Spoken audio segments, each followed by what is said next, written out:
ब्रेकनंतर आपल्या सर्वांचं पुन्हा एकदा स्वागत। उपमुख्यमंत्री अजित पवार यांनी पावसाच्या परिस्थितीचा आढावा घेतलेला आहे। राज्यातील पावसाच्या परिस्थितीचा आढावा उपमुख्यमंत्री अजित पवार यांच्याकडून आता घेण्यात आलेला आहे। मंत्रालयात आपत्ती व्यवस्थापन विभागात संपूर्ण राज्यातील पावसाच्या परिस्थितीचा आढावा घेण्यासाठी उपमुख्यमंत्री अजित पवार उपस्थित। आपण ही दृश्य पाहतोय।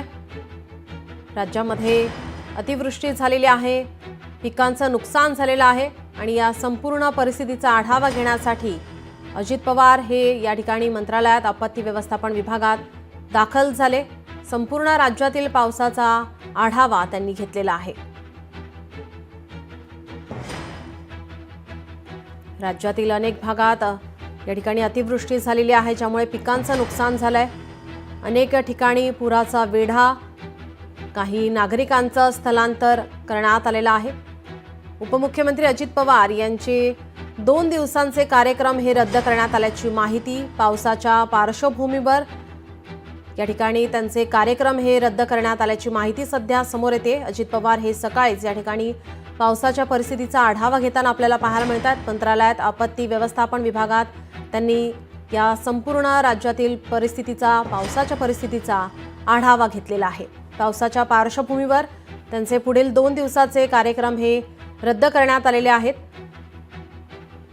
अनेक ठिकाणी पूरस्थिती निर्माण झालेली आहे, पिकांचं नुकसान झालंय। शेतकऱ्यांकडून आता नुकसान भरपाईची या ठिकाणी मागणी जोर धरू लागलेली आहे। अजित पवार या ठिकाणी आढावा घेताना आपल्याला पाहायला मिळतात।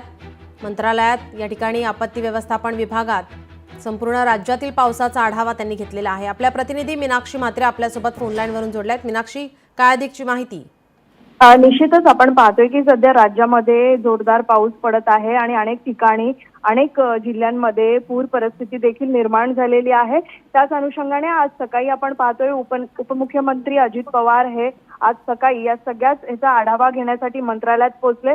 मंत्रालयाच्या आपत्ती व्यवस्थापन विभागामध्ये ते पोहोचून त्या ठिकाणी सगळ्या संपूर्ण राज्याचा पावसाचा आढावा त्यांनी घेतलेला आहे। खरं तर आज राज्य मंत्रिमंडळाची बैठक आहे आणि अनेक ठिकाणी आपण पाहतोय, मग मराठवाडा असेल, या सगळ्याच परिसरामध्ये मोठ्या प्रमाणात शेताचं नुकसान झालेलं आहे, शेत पिकांचं नुकसान झालेलं आहे आणि असं असताना आपण पाहतोय की शेतकऱ्यांवरती संकट आलेलं आहे। मात्र या सगळ्या नुकसान भरपाईबाबत आज कॅबिनेटमध्ये देखील याची काही चर्चा केली जाऊ शकते। त्यामुळे राज्यातील आपत्ती व्यवस्थापन विभाग असेल, त्या सगळ्याचाच अहवाल जो आहे तो सादर केला जाणार आहे। त्यामुळे उपमुख्यमंत्री अजित पवार यांनी आज संपूर्ण पावसाचा आढावा जो आहे तो घेताना आपल्याला पाहायला मिळाले। जी, धन्यवाद मीनाक्षी, आपण दिलेल्या सविस्तर माहितीसाठी। उपमुख्यमंत्री अजित पवार यांनी सकाळीच या ठिकाणी मंत्रालयात आपत्ती व्यवस्थापन विभागात जाऊन संपूर्ण राज्यातील पावसाच्या परिस्थितीचा आढावा घेतलेला आहे।